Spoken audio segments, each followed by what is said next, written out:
Hey everyone, it's Keri TV, and this week we are talking about a very hot topic that I talk about all the time that takes a lot of time and energy during a transaction and is very important. It is the request for repairs. Not just the repairs, but the process of the request, how to prepare for it as buyer or seller, what it entails, the setbacks, and the good parts about it. So stay tuned to talk about requests for repairs today during a transaction. Thrilling, right? It is, trust me, stay tuned.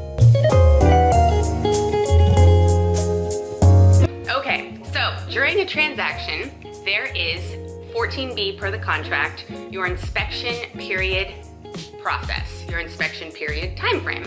So during this time, a buyer can inspect. They can bring in everyone under the sun, including a homeless guy off the street.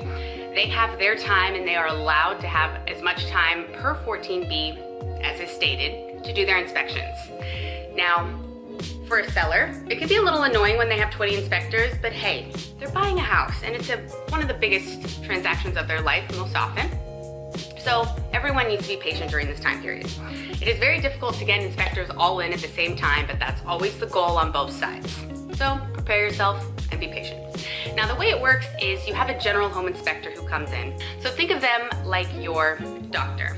You go see your doctor, and if anything is wrong further than the regular checkup, they refer you to a specialist, podiatrist, optometrist, etc.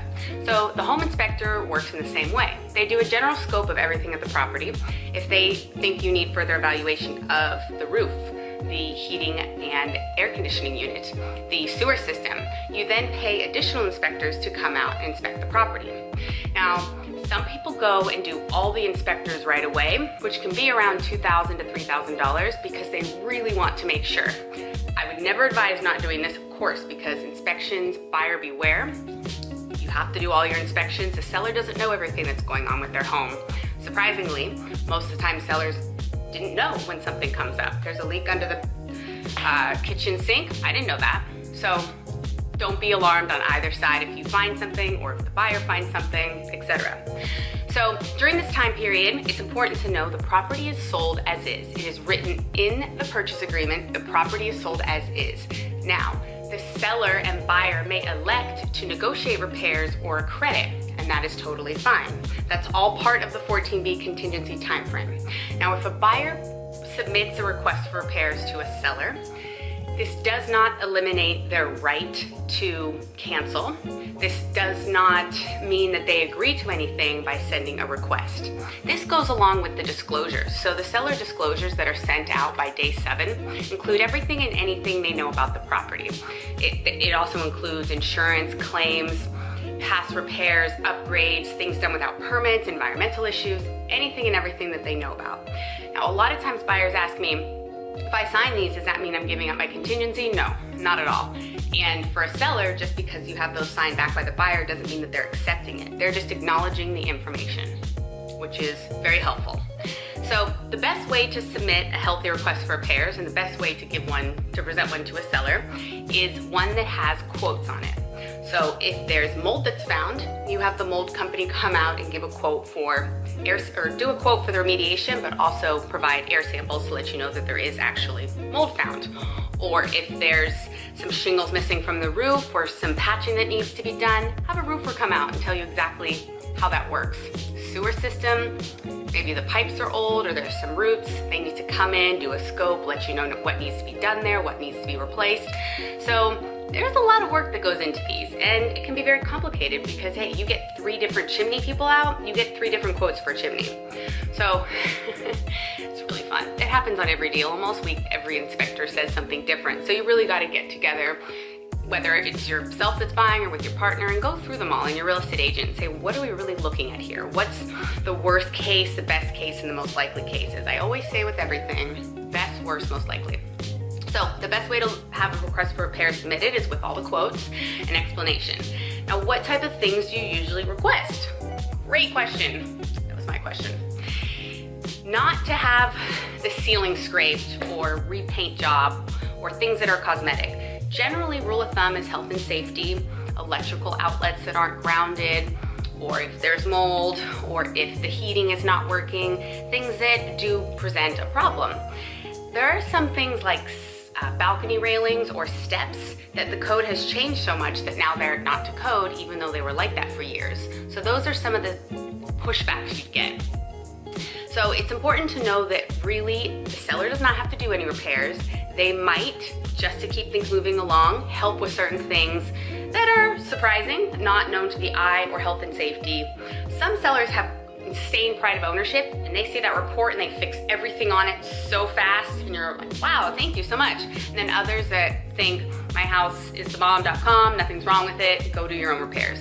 So you get all sides of the spectrum. It's a big rainbow of emotions and personalities when we're dealing with the request for repairs. I've said before, it's kind of like two parents that each have babies and they're arguing over whose baby is cuter. One person's like, your baby is so ugly, your baby has so many problems, and that person's like, don't talk about my baby like that. And then that person's baby who's ugly thinks their baby's the most beautiful baby in the world. So house negotiations, requests for repairs are exactly like this. A little bit of ego involved because, hey, it's your home. Like, it's where you're making memories and someone's coming in and telling you there's things wrong with it. Just keep in mind, this is all part of the process and a way to have the buyers have a comfort level with what they're purchasing. Not everything on there you need to do, even if an inspector suggests it. And not everything that the sellers offer credit for, the buyer will end up doing. So it's really a matter of getting comfortable with the process, seeing the real issues of the home. Now keep in mind, the process of submitting the request for repairs does not remove a contingency. When the seller responds, they have three options. They can accept it, great. They can counter it with terms or price, or they can completely reject it. I see most often people are giving something or trying to help to move things forward.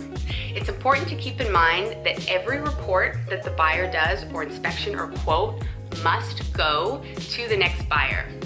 So that is also something that happens during the escrow process where the seller most likely will try to help with things because they know the next buyer that gets in is probably going to want that fixed or credited for as well. So it's very important to keep in mind. Everything gets disclosed per the contract to the next buyer. Okay, something that's really important. Okay, so we come to terms with the request. Then at that point, the items are done after contingencies are released before escrow closes. Then you do a walkthrough, or the credit is applied to the closing costs. Now keep in mind that when a seller answers, the buyer can also then accept it, reject it, or counter it.